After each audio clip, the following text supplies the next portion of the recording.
Bonjour. Pour bien assimiler la notion d'option, nous proposons une présentation des stratégies spéculatives de base. Commençons par rappeler quelques principes qui ont été présentés dans une précédente vidéo. Une option, c'est un droit d'acheter, on parle alors de call, ou de vendre, on parle alors de put, un actif financier appelé actif sous-jacent. À une date donnée, on dit alors que l'option est à l'européenne, ou pendant une période donnée, on dit que l'option est à l'américaine, à un prix connu à l'avance, appelé prix d'exercice. Le prix de l'option s'appelle la prime. Cette prime a deux composantes, la valeur intrinsèque, notée VI, et la valeur temps, notée VT. La valeur intrinsèque du call, c'est la différence entre le cours comptant de l'action sous-jacente, grand S, et le prix d'exercice grand E, à condition que cette différence soit positive. Sinon, on prend 0, d'où la formule max de 0S-1. La valeur intrinsèque du put, c'est la différence entre le prix d'exercice grand E et le cours du sous-jacent grand S, à condition que cette différence soit positive, d'où le max de 0 et moins S. La valeur temps, c'est le complément de prix par rapport à la valeur intrinsèque que le spéculateur sur les options est prêt à payer, compte tenu de ses anticipations sur l'évolution du cours du sous-jacent d'ici à la date d'échéance de l'option. Alors, le jour de l'échéance, il n'y a plus d'espoir d'évolution favorable du cours du sous-jacent. Par conséquent, à cette date, l'option n'a plus de valeur temps. Si elle n'a plus de valeur temps, elle vaut uniquement sa valeur intrinsèque. Donc, nous écrivons qu'à l'échéance, la prime de l'option est égale à la valeur intrinsèque. Considérons 6 stratégies spéculatives. La première, l'achat d'un call. Nous allons considérer que ce call est payé 10 euros et que son prix d'exercice est de 100 euros. Considérons 5 hypothèses de cours du sous-jacent à l'échéance, compris entre 80 et 120 euros avec des pas de 10 euros. Et demandons-nous quel est le résultat à l'échéance pour l'acheteur du call. Alors une chose est sûre, c'est que la première chose qu'il a faite, c'est qu'il a payé le call 10 euros, d'où le moins 10 dans toutes les colonnes. Et nous savons qu'à l'échéance, le prix d'une option, la prime d'une option, c'est sa valeur intrinsèque. Donc si le cours du sous-jacent est de 80 euros, celui qui a le call a le droit de payer 100 euros, le call est une option d'achat, donc il a la possibilité de payer 100 euros une action qui vaut 80 euros. Ce call n'a aucun intérêt, car si je veux l'action sous-jacente, je ne vais pas exercer de call. Je vais aller sur le marché des actions et je vais la payer 80. De même, le droit de payer 100 une action qui vaut 90 euros n'a aucun intérêt. Si je veux l'action, je vais en bourse et je la paye 90 euros. Donc intrinsèquement, le call ne vaut rien. De même que le droit de payer 100 une action qui vaut 100 n'a aucun intérêt. En revanche, le droit de payer 100 une action qui cote 110, intrinsèquement, ça vaut 10. Le droit de payer 100 une action qui cote 120, intrinsèquement, le droit de payer 100 quelque chose qui vaut en réalité 20 euros de plus, ça vaut intrinsèquement 20. Le résultat pour l'acheteur du call, le jour de l'échéance, c'est la somme algébrique de la prime payée et de la valeur intrinsèque, moins 10 plus 0 dans les 3 premières colonnes, ça nous fait moins 10, moins 10 plus 10, 0, moins 10 plus 20, plus 10. Nous proposons ici le graphe du profil de résultat à l'échéance. En abscisse, nous mettons le cours du sous-jacent à l'échéance, 80 à 120. En ordonnée, nous mettons le résultat, moins 10 à plus 10, avec les hypothèses que nous avons prises. Si nous regardons ce graphique, nous pouvons en tirer les conclusions suivantes. Tout d'abord, au pire, la perte est de 10 euros. La perte maximale est de 10 euros. 10 euros, c'est la prime payée. Au pire, on a perdu sa mise. Par ailleurs, ce que nous constatons, c'est que les gains sont d'autant plus importants que le cours du sous-jacent augmente. C'est donc une stratégie de spéculation à la hausse, c'est-à-dire de spéculation sur la hausse du cours du sous-jacent d'ici à la date d'échéance de l'option. Passons à l'achat d'un put. Mêmes hypothèses. La prime est de 10 euros et le prix d'exercice est de 100 euros. Nous prenons les mêmes hypothèses de cours du sous-jacent à l'échéance, compris entre 80 et 120 euros. Comme précédemment, nous avons acheté une option, nous avons donc payé la prime, 10 €, d'où le moins 10 dans toutes les colonnes, et nous savons qu'une option vaut sa valeur intrinsèque, et puisqu'il s'agit d'une option de vente, nous avons ici, première colonne, le droit de vendre 100 €, une action qui cote 80, pardon. Intrinsèquement, ça vaut 20. Le droit de vendre 100 €, une action qui vaut 90 €, dit autrement, le droit de vendre 100 €, une action qui vaut 10 € de moins, ben ça vaut intrinsèquement 10. En revanche, le droit de vendre 100 €, une action qui vaut 100, 110 ou 120, ça n'a aucun intérêt. Mettons-nous dans la dernière colonne, si le cours du sous-jacent est de 120 € et que j'ai l'action sous-jacente, je préfère la vendre en bourse pour 120 € plutôt que d'exercer l'option pour 100 €. Nous avons ainsi le résultat à l'échéance, somme algébrique de la prime payée et de la valeur intrinsèque, moins 10 plus 20 égale plus 10, moins 10 plus 10, 0, et dans les trois dernières colonnes, moins 10 plus 0 égale moins 10. Comme nous l'avons fait pour l'achat du call, nous pouvons représenter ici le profil de résultat à l'échéance. En abscisse, encore une fois, nous mettons le cours du sous-jacent, 80 à 120.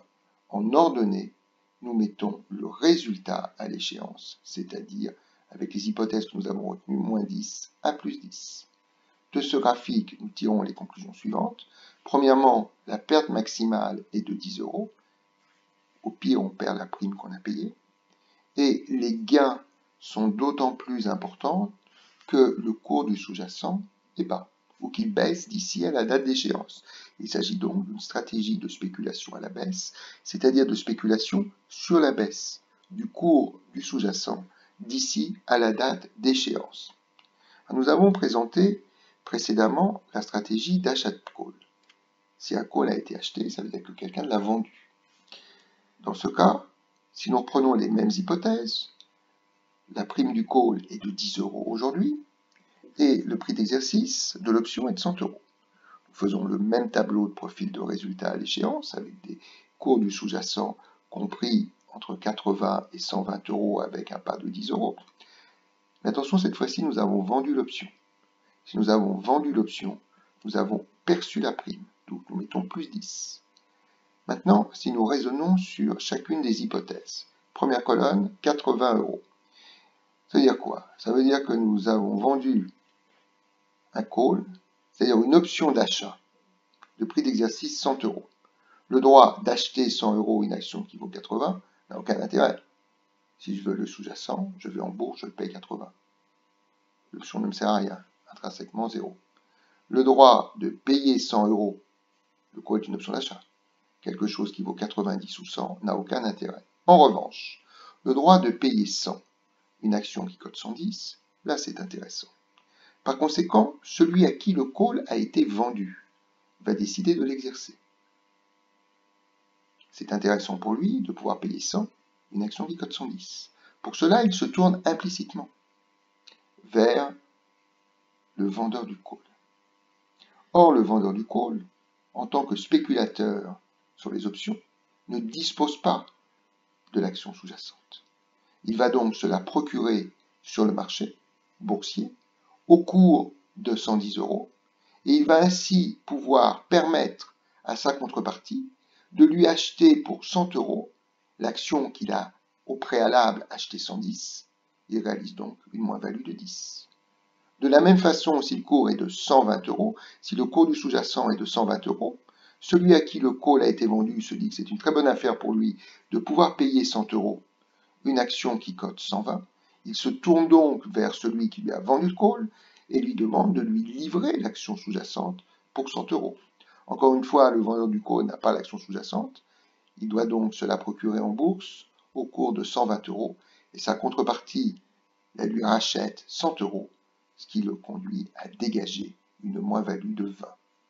Le résultat à l'échéance va donc être de 10 plus 0 égale 10 dans les trois premières colonnes, 10 moins 10, 0 et 10 moins 20, moins 10.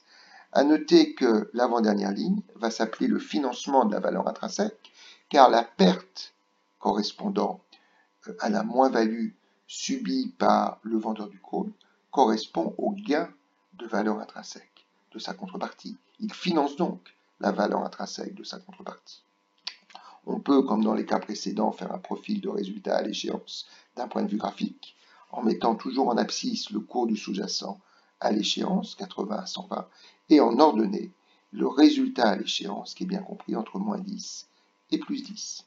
De l'observation de ce graphique, on en déduit premièrement que le gain maximum est de 10 euros. 10 euros, c'est la prime encaissée, la prime perçue, et que le risque de perte est d'autant plus faible que le cours du sous-jacent baisse. Plus le cours du sous-jacent va baisser, plus on va s'éloigner de la zone de risque, c'est-à-dire de la zone dans laquelle on va subir une perte. Par conséquent, c'est une stratégie de spéculation à la baisse, c'est-à-dire de spéculation sur la baisse du cours du sous-jacent. Passons maintenant à la vente du put. Mêmes hypothèses, prime 10 euros, prix d'exercice 100 euros. Mêmes hypothèses du cours du sous-jacent à l'échéance. Encore une fois, nous avons vendu une option, donc nous avons perçu la prime. Par ailleurs, en tant que vendeur d'options, nous finançons la valeur intrinsèque de notre contrepartie. Prenons l'exemple de la première colonne. Le cours du sous-jacent est de 80 euros. Dans ce cas, celui à qui le put a été vendu a la possibilité de vendre pour 100 euros une action qui ne vaut que 80.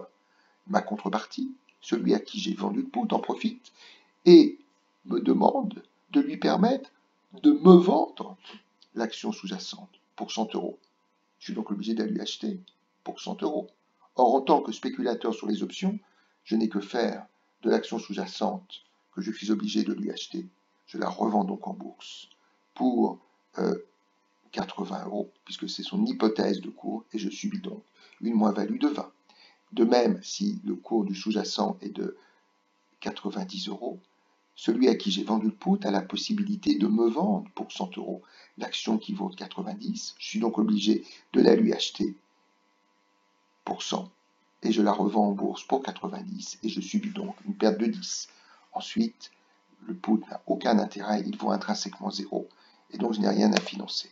Le résultat, en faisant la somme algébrique de la prime perçue et du financement de la valeur intrinsèque, est encore une fois compris entre moins 10 et plus 10, et nous obtenons cette courbe, qui nous permet d'en déduire que le gain maximum est de 10 euros. C'est le montant de la prime encaissée. Et que le risque de perte est d'autant plus important, et d'autant plus faible, que le cours du sous-jacent monte. Il s'agit donc d'une stratégie de spéculation à la hausse, c'est-à-dire de spéculation sur la hausse du cours du sous-jacent. Cinquième stratégie, l'achat d'un call et d'un put de même prix d'exercice. Nous reprenons les mêmes hypothèses. La prime du call est de 10 euros, mais nous allons prendre une prime du put de 5 euros et un prix d'exercice de 100 euros. Mêmes hypothèses du cours du sous-jacent à l'échéance, compris entre 80 et 120 euros.